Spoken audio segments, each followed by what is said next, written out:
Hello, it is your girl Ari, also known as Nadia Sabe, and we are back for another episode of the Run It Back podcast, a music industry news podcast where we talk to you all about what you need to know as an independent musician or professional about what's going on in the industry. Starting out strongly, right off the bat, we're going to talk about some drama, which every once in a while I like to put in here because I think it's funny, it's interesting. Of course, SE words and things of that nature. It also helps with that. But we're going to talk about Bhad Bhabie and Alabama Barker. It's going to be pretty swift because I'm not sure what the lesson in all of this is, right? We have these two girls who are fighting. It has become a rap beef because specifically one of them fucked the other one's baby daddy.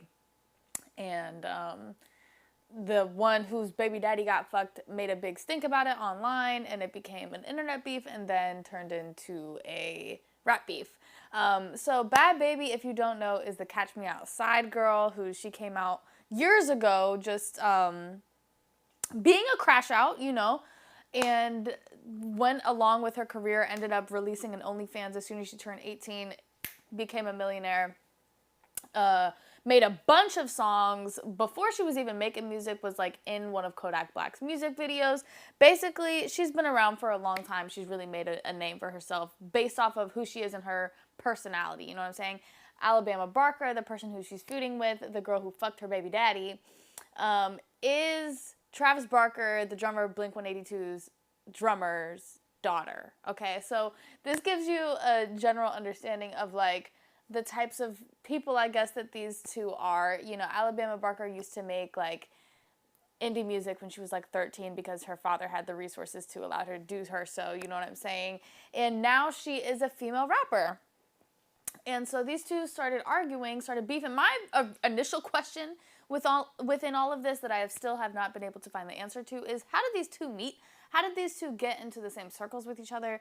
It has to just be, California influencer celebrity circles, you know what I'm saying? But how did they become friends? Because at some point they were friends, to the point where in a live it was disclosed that Bhad Bhabie was like calling Alabama Barker from rehab to have conversations with her.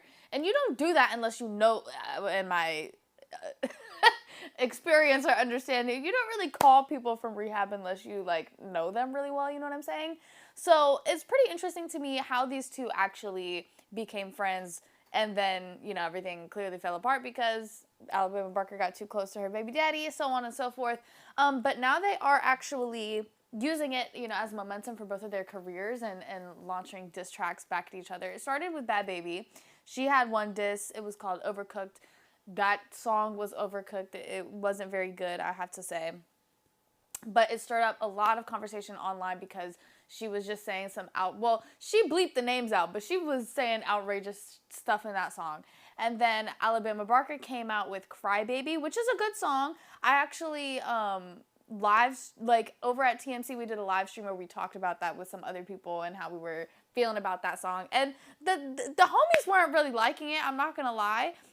Actually, I'm totally lying. With Alabama Barker's song, everyone was on Alabama's side. I was the only one who was like there for Bhad Bhabie, like championing her. Everyone really liked the song, and it is a good song. Basically the whole time within that conversation, I was talking about how Dud's a good song because she didn't write it and she has a bunch of resources to make it. Like her dad is who her father is, you know what I'm saying? So of course it's a good song. I'm not surprised that it's a good song. I just personally liked Bhad Bhabie's more because I felt it was more authentic.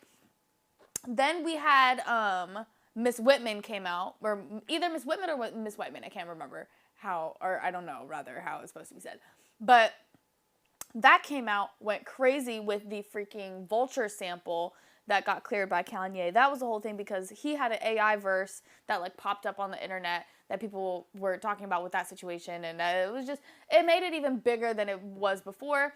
And then now Bhad Bhabie has released another diss track. This is her third diss track, and it's called OG Crash Out. And it makes sense because she is the OG Crash Out.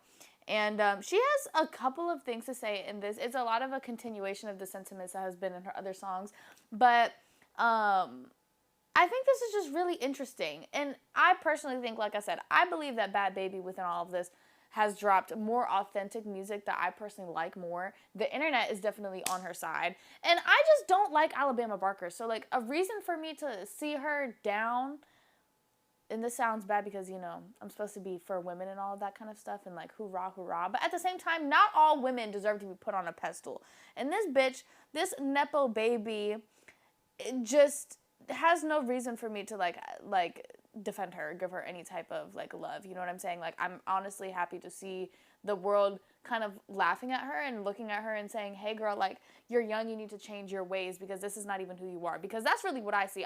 When I look at Alabama Barker, I see someone who does not know who she is and is trying really hard to find out who that person is and is getting into drama in situations that, you know, are putting her in a worse off position as she's trying to find those things, because that is something that, you know, is a deeply ingrained thing of wanting to find yourself, and we do some things to go through that process, you know what I'm saying?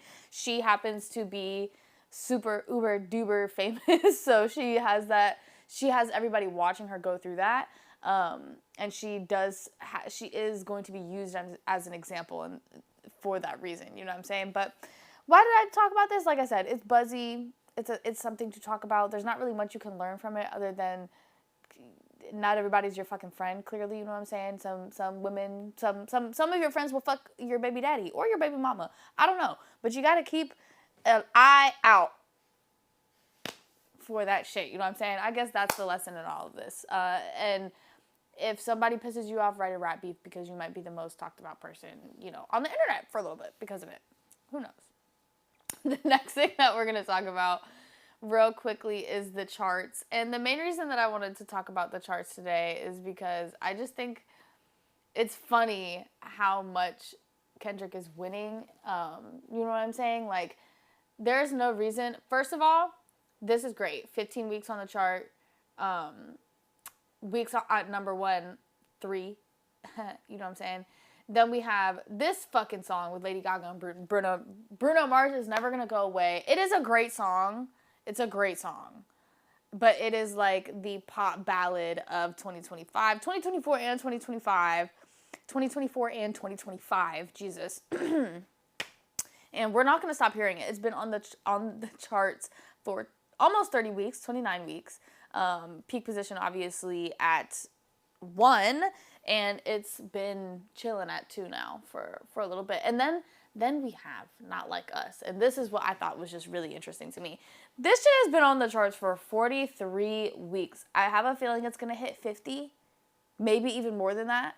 But once again, like, and then we have another Kendrick song right under that with TV Off, because of course that's a great song with Mustard, like that shit. A lot of those songs had viral moments on TikTok, which is great.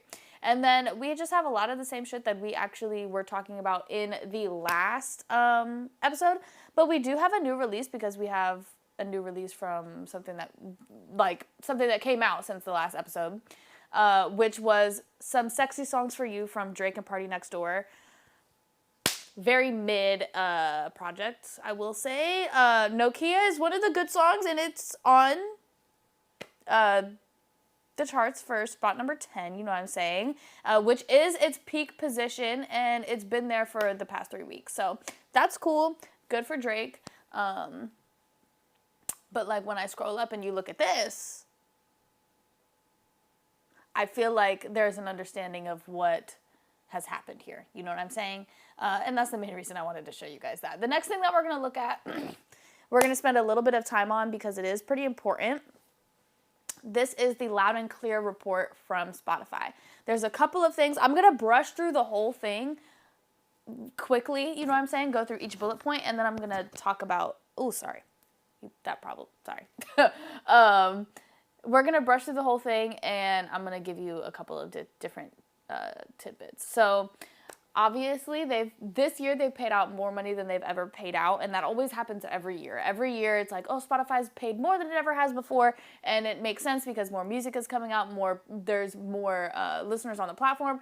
Every year Spotify has been getting closer and closer and closer to the cap of the amount of people who can be on the platform. So every year it's obviously going to get bigger, and this year is no different, with a record $10 billion in royalty payouts, okay? bringing the total payout in terms of how much money Spotify has given to the music industry. We'll break down what that means, to $60 billion, right? So what do I mean when Spotify says that they're giving this money to the music industry? This means anyone from independent musicians, publishers, and labels. Those are really the biggest benefactors of these royalties. And whether they're going through another system to get to either the publisher or the label or the independent musician, depending on who owns the masters. Either way, those are the two main benefactors. So that was the first thing that they want us to talk about. The second thing that they want to talk about is streaming's rising tide.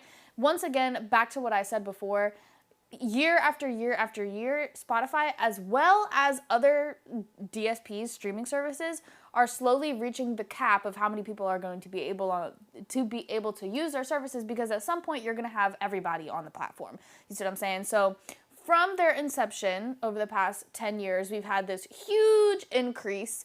They're saying we've had not only payouts, but just the market of streaming has grown exponentially in these past 10 years, which once again makes sense because we haven't hit the threshold of how large the industry of streaming can actually get, right? We're still getting there. The next thing that they want us to talk about is the paradox of the modern music industry. So one of the things that it's talking about here is the fact that there's a lot more artists who are making more money with music and via Spotify's royalty payouts, but because there is such a large amount of people uploading music every day in a grand scale, those amount of people don't necessarily look like such a big number, because it's in comparison to this huge number, which is, I feel like this is one of the ways that we get into a cop-out, because one of the stories that we talked about a couple of weeks ago was an expose piece on Spotify about where their money is going and how they've been complicit in a bunch of different schemes, right, to make sure that money isn't necessarily going into musicians' pockets, but is going into these labels' pockets and publishing houses' pockets, essentially these corporations' pockets, as opposed to actually songwriters. And this loud and clear report was there's definitely a lot of things in here that are put in here to try and curb the fact that people are upset, right? So they're trying to give you things of saying there's so many artists that are thriving right now. It just doesn't look like it because they're not, that number of artists that are thriving is so small compared to the amount of people who are putting music out, which I understand their, what they're trying to do with this, you know what I'm saying? What they're trying to get across with this message. But to be honest with you, rather, it makes me feel like it further shows us the problem, because it's once again going to a point of there's this small group of people who are getting all of the resources and money and etc. compared to the entire class of workers, of musicians, who everyone deserves to live and be to earn a living wage and to be able to work and live and do their thing that they want to do. You know what I'm saying? Moving forward. One of the other things I want you to know, the 100,000th artist, thousands in royalties. So they're saying that the 100,000th ranked artist on Spotify will generate almost $6,000 in Spotify royalties in 1 year. Now, this is supposed to be meant to say to you, we're doing good. One of the smallest brackets, the smallest percentiles of our artists are still making almost $6,000 a year. You cannot live on $6,000 a year. A lot of people need $6,000 a month to get by. So yes, musicians are supposed to have let me not say supposed to have, but musicians commonly have a lot of different streams of income, and royalties aren't the only way that they get paid. But $6,000 a year is not enough to live on, once again. So this being a flex for Spotify, it seems out of touch, right? And I think that especially when we take into account that, once again, 100,000 is a big number, but we know that that amount of music is released to Spotify like every day from different artists, you know what I'm saying? So that gives you perspective of how many musicians, once again, are actually on the platform. So them, yes, using these numbers is a little like tricky with the brain, you know what I'm saying? With the brain. So the next thing that we're going to talk about, this is the one that caught my eye, and I was like, this is the specific page that y'all are really trying to hammer this point home, that you're paying people, you know what I'm saying? Another record year for songwriters. Spotify paid out nearly $4.5 billion to rights holders who represent songwriters over the past 2 years.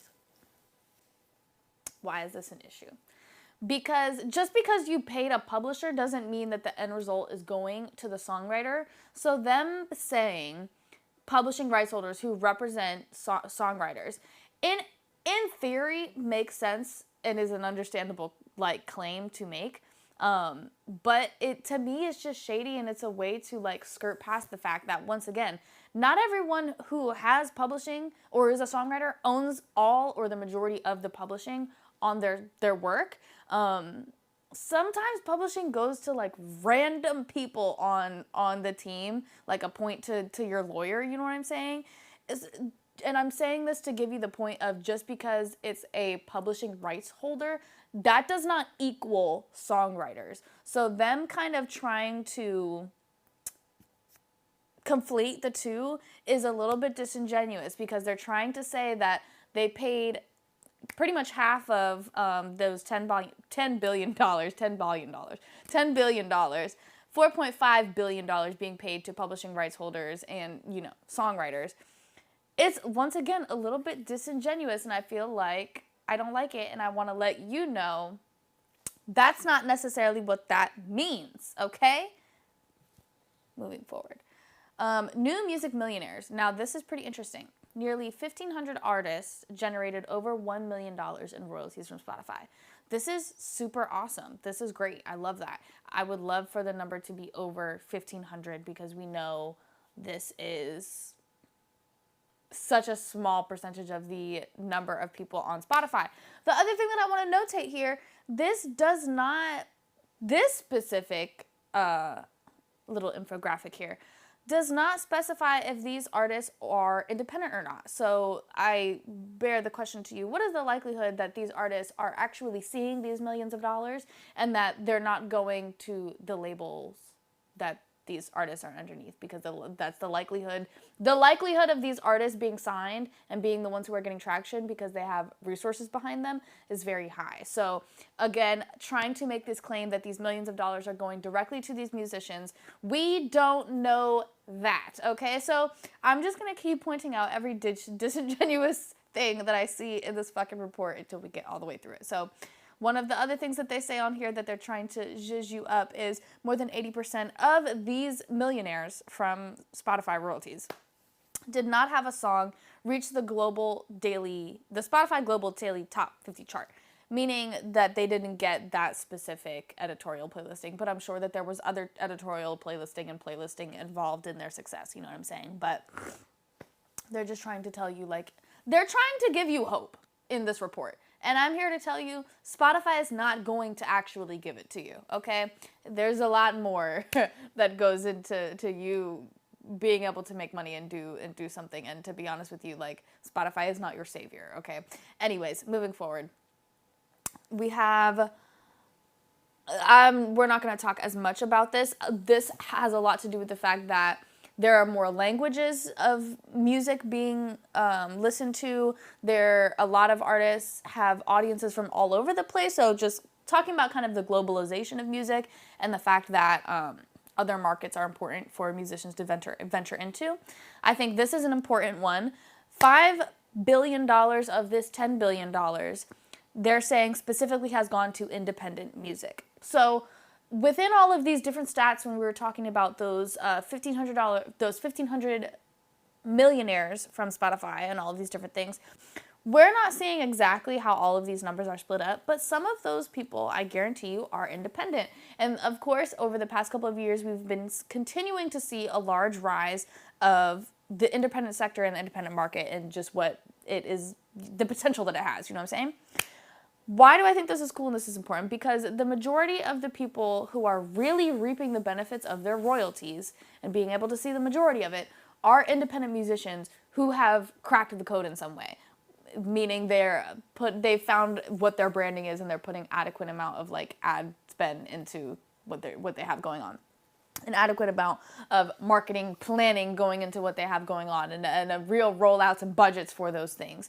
Once you kind of get to that place as an independent musician, you can really make money with this. And I think that it's interesting, and I want to notate that I think the people who are seeing the most, once again, out of these royalties and these flashy numbers that Spotify is giving to you are the independent musicians who've made it. I really and truly don't think that a lot of the signed artists who are a part of these statistics are seeing the majority of their money unless, they have great deals or they recouped their situations.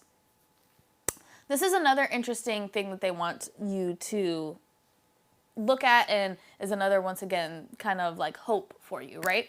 So 1 in every million streams, right? If you happen to be an artist who gets 1 in every million streams on Spotify, they're saying that you could get up to $10,000 a year in royalties.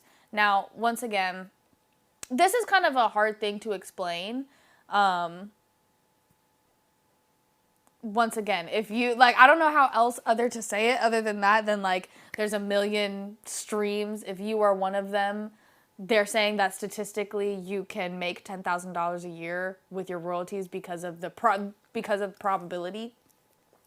Once again, $10,000 is not enough. $10,000 a year is not enough to live off of.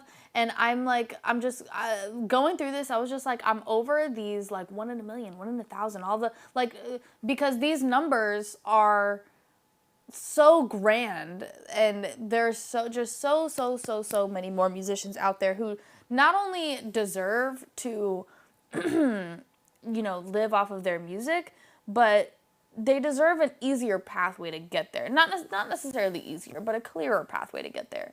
You know what I'm saying? Does that make sense? Moving forward, it has just all of these, lovely infographics for you. And it talks more about the payouts and specifically here gives you all of these different numbers that you can talk about.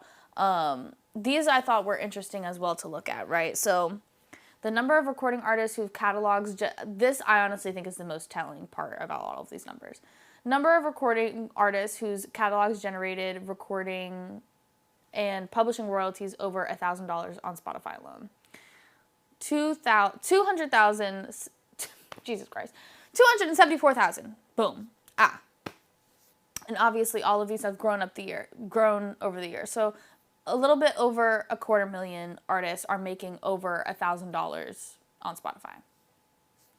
Once again, when we talk about the sheer number, because that amount of music is released in 2 days on Spotify, 250,000, right? These aren't impressive statistics. Spotify is really trying to pass these off as impressive statistics while the entire world is looking at them fuck you in terms of songwriters and creators. And they're just continuing to put this information out. And these numbers, so we're going on to the next one. So now $10,000. How many musicians make over $10,000 a year on Spotify alone? We're just going to continue to dwindle down a number, 71,000. And that's just going to keep going down the larger that these numbers get. I don't really care to go through them because it's the same concept over and over again. But this is interesting to me because data is really important, right? And we need data to understand our markets, to understand in many different ways. That could mean your audience, that could mean just the market that you're in. And it helps us, right? It helps us make decisions. But data can also be misleading. It can be used in misleading ways. It can be framed in misleading ways. And I think it's just important to have like discernment with these kind of things and read a little bit in between the lines, because if you were to initially look at this report, you would see a lot of these numbers and you would think, oh, like Spotify is doing so much for the music industry. They're paying all this money into the music industry, into musicians, into artists, so on and so forth. But we know at the end of the day that that's not necessarily true, and that these numbers are for so few musicians in this huge sea of music, right, that we've been dealing with over the past couple of years since streaming's inception, right? So just have discernment. Don't be stupid. You know what I'm saying? Read between the lines, like I said. Moving forward, we just have two more stories to talk about. The next one that I want to talk to you about actually really has to do with the UK's copyright law and something that they're going through when it comes to AI. So they have this proposal that I'm gonna scroll down to so I can explain it properly. But basically it says that the consultation, which closed on February 25th, centers on plans to introduce a text and mining data exemption that would allow AI companies to use copyrighted materials for training purposes without permission unless creators specifically opt out. This sounds very confusing to me because what do you mean opt out? What do you mean I have to opt out?